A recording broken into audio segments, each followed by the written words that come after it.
1954, my parents landed in Calcutta, India, and my dad, with his fervency, you had to know my dad, he was pretty evangelistic.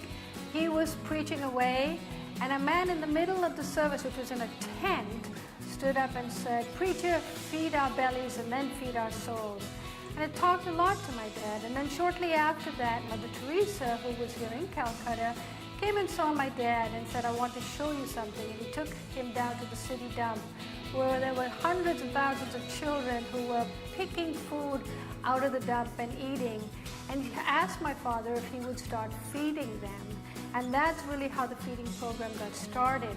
Now we feed 25,000 a day, not only on the streets, but in our schools, because without food, it's hard to study. And Dad knew that. And so he knew that he needed to have this feeding program that would go ahead and feed the thousands that they do in Calcutta today. There's a great deal of poverty, and there's been natural events that have brought it to happen. And since my folks have made feeding such a huge part of the ministry here, as I said, we feed 25,000 a day, and that costs money.